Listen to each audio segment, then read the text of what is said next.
మీ ఎలాంటి వ్యాపార ప్రకటనలకైనా వెంటనే మా ఛానల్ సంప్రదించండి. అందరికి నమస్కారం. నేను శిరీష. ప్రస్తుతం మనతో పాటు ఉన్నారు ప్రముఖ ఆధ్యాత్మికవేత్త, astrologer professor doctor Mullapudi Satyanarayana Murthy గారు. గురుగారితో మాట్లాడదాం. గురుగారు నమస్కారం. నమస్కారం అమ్మా. గురుగారు, ఈ రీసెంట్ టైంలో నేను ఒక టాపిక్ విన్నాను, యక్షిణి అంటే అసలు ఏంటి గురుగారు? ఒకవేళ యక్షిణిని మనం స్వాధీనం చేసుకోవాలంటే ఎలాంటి నియమాలు పాటించవచ్చు అంటారు? అసలు యక్షిణి మంచిదా చెడుదా? అసలు మాకు దాని గురించి వివరించండి గురుగారు. మనిషి మంచోడా చెడ్డోడా? ఫస్ట్ రెండు. అలాగే యక్షిణి కూడా అంతే. ఓకే. దేవతలు కూడా మంచి చేస్తే మంచి, చెడు చేస్తే చెడు. ఓకే. దేవతలైనా కూడా అంతే. అయితే మనిషికి కొన్ని శక్తులు ఉంటాయి. ఎంతవరకు ఇలా ఇక్కడ ఉన్న పుస్తకం ఇలా పట్టుకోగలుగుతాం, తర్వాత మంచి చెప్పగలుగుతాం, ఏది మంచి ఏది చెడు, ఇలా కొన్ని తెలుస్తూ ఉంటాయి మనకి. అలాగే దేవతలు ఉన్నారు. ఇప్పుడు దేవతలు ఏం చేస్తారు? వాళ్ళు మనల్ని పుట్టించినటువంటి వాళ్ళు బ్రహ్మ విష్ణు మహేశ్వరులు. బ్రహ్మదేవుడు కదా మనల్ని పుట్టించింది. కాబట్టి దేవతలకు ఒక సహజ గుణం ఉంటుంది. ఆ గుణం ఏంటంటే ఎప్పుడు కూడా మనకి మేలు చేస్తుంది. పూజ చేసేవాడికి మేలు చేస్తారు వాళ్ళు. పూజ చేయడం అంటే ఏమనుకుంటున్నారు? పసుపు కుంకాలు వేసేసి ఒక అరటిపండు పెడేసి పాయసాన్నం అనే నైవేద్యం చూపించేసి మనమే తినేస్తాం, మనకి ఏది అడిగితే అది ఇచ్చేస్తారు అనుకుంటున్నాం. అలా కాదు. అన్యాయాన్ని ఎదిరించాలి పూజలు చేసేవాళ్ళు. ఊరికనే పసుపు కుంకుమ వేసేసి నాకు దేవుడు అనుగ్రహం కావాలంటే కుదరదు. ఇప్పుడు ఆ దేవతల యొక్క లక్షణం ఉన్న గుణం ఏంటంటే కళ్ళతోనే ఆ ప్రసాదాలను తింటాయి. అవి చేత్తో మనలాగా తినక్కర్లేదు. అంటే అవి హయ్యర్ ఎనర్జీస్ అంటారు. మనుషుల కంటే గొప్పవాళ్ళు ఉన్నారు.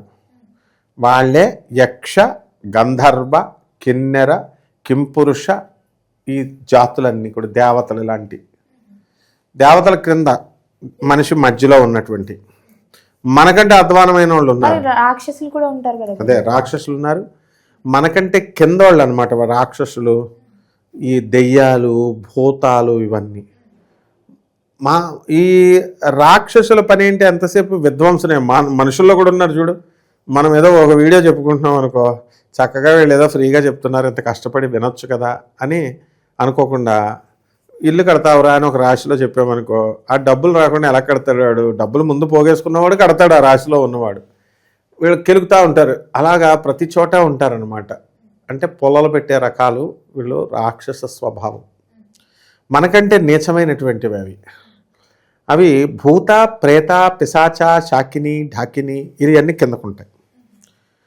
అలాగే వీళ్ళు ఈ యొక్క కిన్నెరల జాతిలోకి ఫ్లయింగ్ సాసర్స్ అని పైన శాకిని, డాకినీలు ఆకాశ మార్గంలో వెళ్తాయి అవి. కాబట్టి ప్రస్తుతానికి ఇప్పుడు ఏంటంటే యక్షిణీలను అడిగావు కాబట్టి దేవతలకి రాక్షసులకి మధ్యలో జాతిలో పుట్టినటువంటి వాళ్ళు యక్షిణీలు. అంటే ఎనర్జీస్ అన్నమాట ఇవి. మానవుడి కంటే హైర్ ఎనర్జీస్ యక్షిణీలు, రాక్షసుల కంటే హైర్ ఎనర్జీస్ యక్షిణీలు, కానీ దేవతల కంటే తక్కువ ఎనర్జీస్. సో ఈ యక్షిణీలకి కోపం ఎక్కువ ఉంటుంది, దయా స్వభావం కూడా ఉంటుంది. అవి కామరూపులు.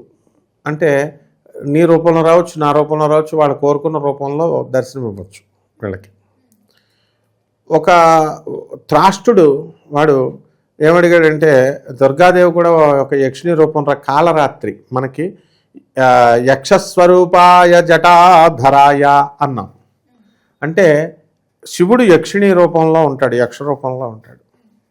కాబట్టి ఆ యక్ష రూపంలో శివుడు ఉన్నాడు కాబట్టి శివుడు కూడా ఒక యక్షుడే. అలాగే యక్షులందరికీ రాజు ఎవడంటే కుబేరుడు. ఆ కుబేరుడి క్రింద వీళ్ళందరూ పనిచేస్తారు. అలాగే దుర్గాదేవి కూడా అందులో కాలరాత్రి స్వరూపిణి, యక్షిణీ స్వరూపం అన్నమాట. అది నాకు అడిగినోడు వాడికి ఏం తెలుసు? ఒకడు ఏం పెడతాడంటే, దుర్గాదేవి యక్షిణి ఎలాగెళ్తుందండి, ఎలాగవుతుందండి, ఏ పురాణంలో చెప్తుంది? వీడు కూడా ఏదో పండితుల్లాగా నన్ను అడుగుతున్నాడు. గూగుల్ కొట్టుకొని చూసుకుంటే తెలుస్తుంది. సో వీళ్ళందరూ కూడా ఏంటంటే యక్షిణీ స్వరూపాలు అనేటటువంటివి చాలా సులభంగా మనం వీటిని ప్రసన్నం చేసుకోవచ్చు. కొన్ని నియమాలు ఉంటాయి. ఈ యొక్క మర్రి చెట్టు నీడలో, మర్రి చెట్టు కింద కూర్చొని జపం చేయాలి. ఇందులోనే చాలా రకాల యక్షిణీలు ఉంటాయి. వటయక్షిణి అని. వటవృక్షం అంటే మర్రి చెట్టు. ఆ మర్రి చెట్టు పైనే నివాసం ఉంటాయి అవి రాత్రులు. శాకిని, డాకినీలేమో నదుల్లో, చెరువుల దగ్గర ఉంటాయన్నమాట అవి. సముద్రాల్లో. సో ఈ యొక్క తారా అమ్మవారు ఉన్నారు. ఆ తారా అమ్మవారిని రావణాసురుడు పూజ చేశాడు, రాముడు పూజ చేశాడు. రాముడేమో దక్షిణాచారంలో పూజ చేశాడు. ఈ రావణాసురుడేమో తన చేతులు కట్ చేసేసుకొని, మెడ కట్ చేసేసుకొని బేభత్సంగా అవైదిక పద్ధతుల్లో పూజ చేశాడు. రామచంద్ర ప్రభువుని అనుగ్రహించింది పార్వతీదేవి రూపమే తారాదేవి అంటే. అందువలన ఆయన్ని అనుగ్రహించింది, రావణాసురుడిని కూడా అనుగ్రహించింది. కానీ రావణాసురుడికి ఏం చెప్తున్నారే, నువ్వు పిచ్చేషాలు వేసి ధర్మానికి వ్యతిరేకంగా వెళ్తే నిన్ను తోలు తీసేస్తానంది. కాబట్టి వీడు ధర్మానికి వ్యతిరేకంగా వెళ్ళాడు కాబట్టి వాడిని శిక్షించింది రావణాసురుడిని. ఇచ్చినటువంటి వరమే శాపంగా మారి వాడిని బెల్ట్ పెట్టి ఉతుకుతుందన్నమాట. ఇచ్చిన రథాన్ని వెనక్కి తీసేసుకొని. అదే రాముడు ధర్మమూర్తి కాబట్టి ఇచ్చినటువంటి ఆ రాముడికి ఇచ్చిన వరాలను అలాగే ఉంచింది. ఆ తారాదేవి మండుతున్నటువంటి చితాభస్మం దగ్గర ఉంటుంది. ఆమె చేతుల్లో శాకిని డాకినీలు కింద ఉంటాయన్నమాట, అవి రక్షిస్తూ ఉంటాయి. కాబట్టి ఈ యక్షిణీలు చాలా మంచివి. ఇవి వీళ్ళకి మిడిమిడి జ్ఞానంతో వీళ్ళంతా కూడా యూట్యూబ్లో చెప్పేటటువంటి వాళ్ళంతా కూడా ఎలా తయారయ్యారంటే, అవి వస్తాయి, మోహింపజేస్తాయి, మీ భార్యల్ని చంపేస్తాయి, మిమ్మల్ని అత్యాచారం చేసేస్తాయి, అవి మీతోనే ఉండిపోతాయి, మీతోనే కాపురం చేస్తాయి, వేరే వాళ్ళని దగ్గరికి రానివ్వరు. మీ భార్య మీతో దగ్గరగా ఉంది కాబట్టి బంధాల నుంచి తొలగింపజేసేసి అది మిమ్మల్ని మీతో ఉంటుంది కాబట్టి మీ భార్యను కూడా చంపేస్తుందని పిచ్చి పిచ్చి అన్నీ భయపెడుతున్నారు. యక్షిణీ సాధన గురించి వీళ్ళకి తెలీదు. మా మోహన్ పబ్లికేషన్స్ రాజమండ్రిలో, గొల్లపూడి పబ్లికేషన్స్ రాజమండ్రిలో చిన్నప్పటి నుంచి కూడా యక్షతంత్రం అనే పుస్తకాలు బోర్డు చూసేవాళ్ళం మేము. అందులో రకరకాల యక్ష పూజలు ఉంటాయి. ఒకటి శాంపుల్ చెప్తాను. అర్ధరాత్రి 12 గంటలకు పూజ చేయమంటాడు. నల్ల కుక్కని కట్టమంటాడు. నీకు అంది అందనట్టుగా నువ్వు ఇక్కడ కూర్చొని జపం చేయాలి. దానికి అంది అందనట్లుగా నువ్వు ఒక ప్లేట్లో రక్తం అన్నం పెట్టాలి. పెట్టి నువ్వు జపం చేస్తుంటే యక్షిణీ మంత్రాన్ని, అది కొంతసేపటికి దగ్గరగా మంత్రం కౌంట్ 10,000 జపం చేయాలనుకో, 9,000 దగ్గరికి వచ్చేసరికి ఆ యక్షిణి కుక్కలో ఆవహిస్తుంది. కుక్కలోకి వచ్చేసి భౌ భౌ అంటూ అరుస్తూ అవి చైనులు తెంపేసుకొని ఆ రక్తం అన్నాన్ని తినేయాలని చెప్పేసి మనల్ని చంపేసి, అది తెగితే కనుక మనల్ని చంపేసేలాగా వస్తాయి.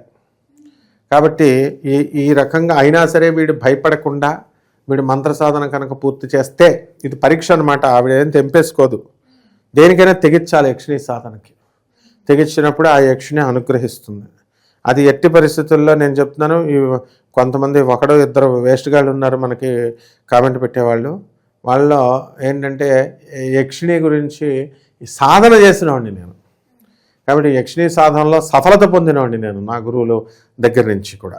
పురాణమంటి రాధాకృష్ణమూర్తి గారు మా గురువు గారు, రామలింగ సిద్ధాంతి గారు మా గురువు గారు రాజమండ్రి, వీళ్ళ తర్వాత సుసరల దుర్గాప్రసాద్ రాజమండ్రి, దత్తాత్రేయ శర్మ గారు బెజవాడ కనకదుర్గమ్మ దేవస్థానం ప్రధాన పూజారి, వీళ్ళంతా ఇక్కడ అన్ని రకాల సాధనలు చేయాలి. హైయర్ ఎనర్జీస్ని కూడా మనం దుర్గమ్మ తల్లిని మనం చేసుకున్నాం కాబట్టి మనకి రక్షణగా మనకి ఈ యక్షిణీని కంట్రోల్ చేస్తున్నాము. చాలా స్వల్పంగా ప్రత్యక్షమవుతారు.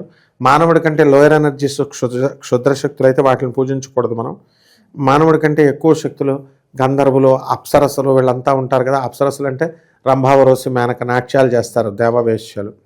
అలాగే గంధర్వులు ఏమో పాటలు పాడతారు. వీళ్ళందరూ కూడా దేవతలకు అసిస్టెంట్లు. వీళ్ళంతా కూడా చిన్న ఎనర్జీస్ దేవతల కంటే. సో మనం చేసినప్పుడు అవి మనకి హెల్ప్ చేయాలని అవి చూస్తాయి. కాబట్టి ఎవరికైతే అత్యవసర పరిస్థితుల్లో వశీకరణము ఏమేమి ఇస్తాయి, వశ్యము, మోహనము, ఆకర్షణము, విద్వేషణము, తర్వాత ఉచ్చాటనము, మారణము, ఈ విద్యలన్నీ కూడా యక్షిణి ఇస్తాయి. తపస్సు చేస్తే ఇస్తాయి. తపస్సు అక్కరది 7 రోజుల్లో చాలు. ఇప్పుడు ఉన్నటువంటి వాళ్ళంతా కూడా, ఇప్పుడు పుట్టపర్తి సాయిబాబా గారు ఉన్నారు, ఇలా విభూతిని సృష్టించేవారు, నోట్లోని శివలింగాలు తీసేవారు. ఆయన ఒక్కడంటే ఆయన పోనీ అనంతపురం అంతా బాగు చేశాడు కాబట్టి, వాటర్ ప్రాబ్లం తీర్చాడు కాబట్టి మనం ఆయన గౌరవిస్తాం. కర్నూలు బాబా అని ఒక ఆయన కూడా తీసేవాడు. ఇప్పుడు ఉన్నవాళ్ళు బోల్డ్ మంది ఉన్నారు శివలింగాలు తీసేవాళ్ళు.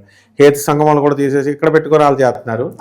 అయితే ఇక్కడ పెట్టుకుని విభూతి వచ్చేసింది. ఇలా ట్రిక్స్ కాదు వాళ్ళు చేసింది, ఎవరు పుట్టపర్తి బాబా గారు వాళ్ళంతా కూడా. సో నాకు తెలిసినవాడు, మేమంతా పురాణపంట రాధాకృష్ణమూర్తి గారి దగ్గర ఉన్నప్పుడు, శిష్యులుగా ఉన్నప్పుడు ప్రసాదం ఒకడు ఉండేవాడు. అన్ని పిచ్చి పనులు చేస్తూ ఉండేవాడు. వాడు విశ్వబ్రాహ్మణుడు అనమాట. ఒక 7 రోజులు పారిపోయాడు ఎక్కడికో. 7 రోజులు వెళ్ళిపోయిన తర్వాత 10 రోజుల తర్వాత వచ్చాడు. ఇంకొకడు వచ్చి, కృష్ణ అన్నవాడు వచ్చి, సార్ ప్రసాద్ వచ్చాడు సార్ అన్నాడు. ఏంటి అంటే సార్ వాడు శక్తులు సంపాదించి వచ్చేస్తాడు సార్ అన్నాడు.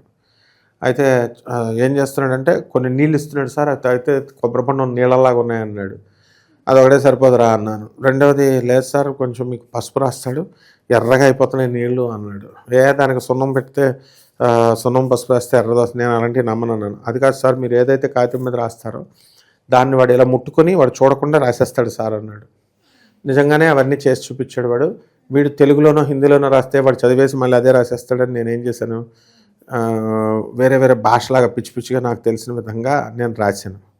రాసి వాడు ఇలా జస్ట్ మడిచిన దాన్ని ఇలా ఓపెన్ కూడా చేసి చూడలేదు, ఇలా పట్టుకున్నాడు.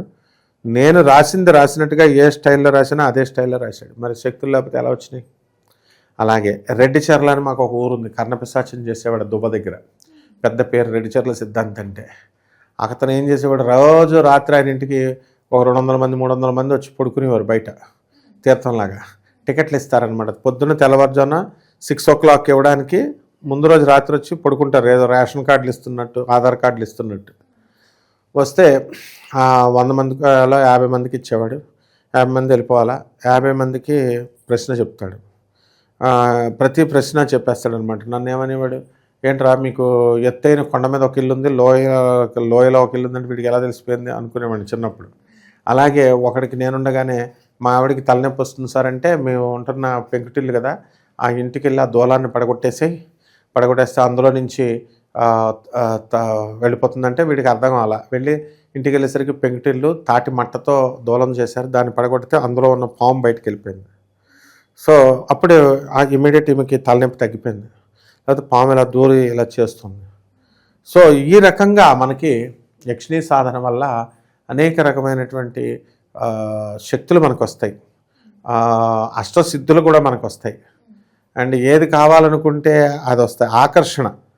ఒక అమ్మాయి ఉండేది, అప్సరస సాధన నేను చెప్పినప్పుడు తిలోత్తమ సాధన గురించి నేను ఓరోసి సాధన చెప్తే తిలోత్తమ సాధన చేసింది ఆమె. అన్ని నేను చెప్పినవన్నీ చేస్తే ఆమె ఏమనేది, గురుగారు నాకు అప్సరసలాగా తిలోత్తమలాగా చిన్నగా వయసు అయిపోవాలన్నది, తిలోత్తమలాగా నాకు ఈ యొక్క ఎనర్జీస్ నాకు రావాలి అని చెప్పి చేసింది. ఆమె నమ్మకమే ఆమెను ఇప్పుడు కూడా డబ్బింగ్లో ఆర్టిస్ట్ కింద చేసుకుంటుంది. అలాగే చిన్న ఆమె కింద అయిపోయింది. కొంతమంది ఎంత ఏజ్ వచ్చినా కనబడరు చూడు, వాళ్ళు అప్సరస సాధన చేస్తారు. సో ఇవి పెద్ద పెద్ద మంత్రాలు కాదు, సింపుల్ మంత్రాలు. ఇవి జాగ్రత్తగా నేర్చుకోవచ్చు. ఎవరికైతే మనం కావాలో వాళ్ళకి మనం నేర్పించవచ్చు, మనం కాంటాక్ట్ చేయొచ్చు అనమాట.